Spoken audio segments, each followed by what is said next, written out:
Hi yo, this is Max from ZeroMax.biz. Today let me tell you a story.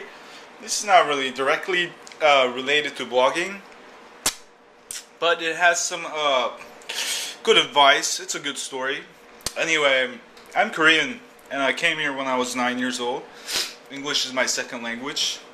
Most people don't know it. Anyway, the point of this story, it's an actual true story of how Korean ginseng became very famous in the world. Well, ginseng, let me tell you, is a piece of root basically, but it's proven to cure like bunch of diseases. In Korea, people have been taking it for thousands of years, ever since Koreans knew it. Anyway, Korea is a small country with 4 seasons, unlike California here. It looks like this. It sort of looks like Italy. Basically, it is like Italy. There's water here, the Pacific Ocean, and there's a bunch of mountains, and the Korean ginseng. The best one. There's two types. First of all, there's two types of ginseng. The ones that grow in the wild, like the ones that are really good, they like grow out of on the edge of the cliff. This is the cliff, and then it like grows here, and then people have to somehow get there. And then there's the other kind, which is the type you buy. It's farmed. Anyway, I told this story before on my other site, but it's a fun story. Anyway, Korean ginseng is very famous because in Korea there's 4 seasons. There's actually a winter where it snows. There's a fall where leaves change. It's very big. Like unlike California here, where we really have just one season. Really, it rains or it's doesn't rain, or maybe I would just call it one season. Anyway, the point is that maybe like 1,000, maybe 1,500 years ago, Koreans used to go sell these great ginsengs to China, right? After a while, the Chinese said, why do we need to buy ginseng from Korea, when we can get the seed and grow it here? So they start making their own farm of ginseng, right? So after a couple of years, Chinese had their own ginseng. So, but the quality of the ginseng was never the same, because Korean ginseng grew in 4 seasons, and the climate was perfect to grow. That's why it grew naturally in Korea, whereas China, they had to actually get it from Korea. Anyway, so there was this one really famous Korean guy. There's even a Korean movie about it. He decides to go to China and sell it to Chinese people. Well, since they had their own ginseng now, the Chinese said, we don't want to buy your ginseng for the same price we've been paying, And this guy wants, let's say $100 per ginseng, But they said, we don't want that. We want to pay $50. Okay. So what did this guy do? This guy just brought 100 barrels of Korean ginseng. If he didn't sell all those barrels of ginseng, he would go back empty-handed, and plus he would have to carry that 100 barrels. So what did he do?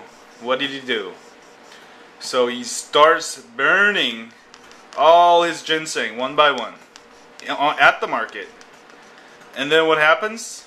And the Chinese go, why are you burning the great, the awesome, Korean ginseng, And they start saying, you know what, I'll pay double what you asking for, $200. And this guy says, oh wait, I'll pay $400, I'll pay $600, right? So he stops.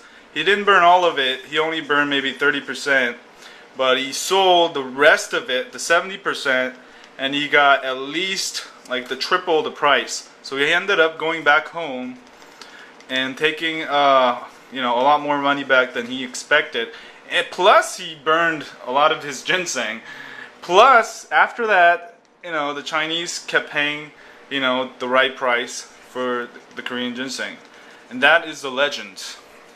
and that's why I don't know why people in America use it for male enhancement. That wasn't, that was never original purpose. But I guess they did a study in a university of some Illinois or something. They did a study and that's what it enhances. But it also clinically proven to enhance other things.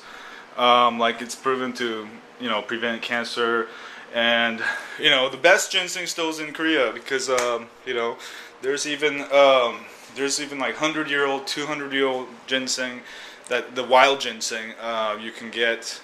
Those are like 20,000-30,000 easy. I think in the last 20 years the most expensive ginseng was about $100,000, or I don't know, a couple $100,000. But the best ones is the ones you obviously get from the Koreans. And here I actually have one with me. It's the wild ginseng. It's actually an extract. It's a drink from real wild ginsengs. So this one is imported. I think you can't really get it online. You can only get it in Korean markets, because they import a lot of stuff. Anyway, today's product review is this wild ginseng. And I'm gonna drink it for male enhancement. No, just kidding. Some of this. But it's very, it's a cultural thing. A lot of people drink a lot of ginseng in Korea, or you don't just eat the root. You actually, mix it with other herbs. Asian medicine. Anyway, here's cheers to you. It actually tastes pretty good. It has that root taste. They even have this, they make this great Korean cold noodles out of roots. It's a little bit different kind of roots, but I guess there's all sorts of stuff Koreans make stuff with. Anyway.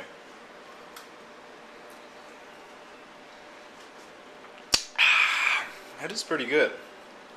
And, if you have health problems, I would highly suggest trying some ginseng. It's good stuff, but make sure you get the ones from Korea.